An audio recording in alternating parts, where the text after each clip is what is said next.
She's the face of WSBT 22's Home Sweet Home. Casey Daniels, a name we know and love. Away from the spotlight, she's Kirsten Kehoe. And Kirsten is a fighter. It wasn't until my third trimester that I started to get really high blood pressure and swelled up, gained a lot of weight. It was August 2001. Kirsten was pregnant with her daughter Emily. Emily was born on August 8th. She weighed 8 pounds, 8 ounces. Pretty typical delivery even.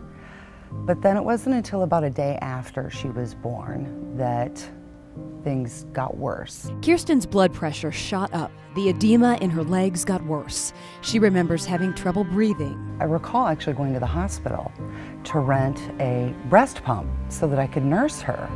And I told the lactation nurse, my chest hurts. And she said, your breast? And I said, no, my chest. But didn't think anything of it, and on our way we went. The next day, an even bigger sign. Something was wrong. I felt enormous pressure on my chest, and I actually had to sleep that night sitting up on the couch. And I heard a crackling in my chest. And that's when my mom, who was visiting to help with the newborn baby, said, that's it. Tomorrow morning, you're going to the doctor. And he said, you have peripartum cardiomyopathy, postpartum congestive heart failure.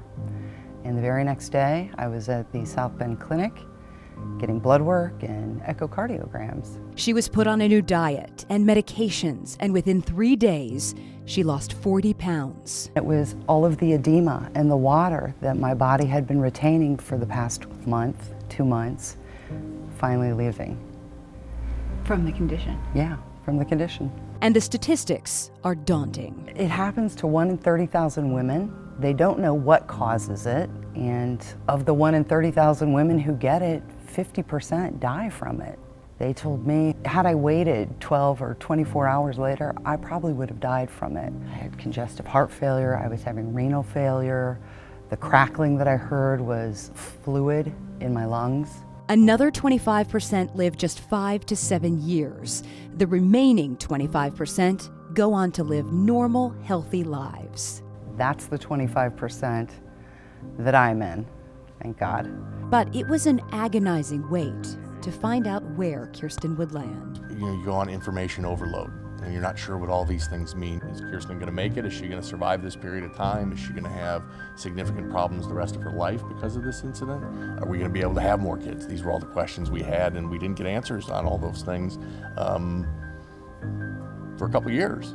Heart disease and stroke kill 1 out of 3 women. 90% have 1 or more risk factors. If your body is giving you signs that something's not right, don't ignore the clues. And when you seek medical help, you have to advocate for yourself. I'm the type of person that I'm not afraid to make a fool out of myself enjoying life now, because you never know when it could be gone.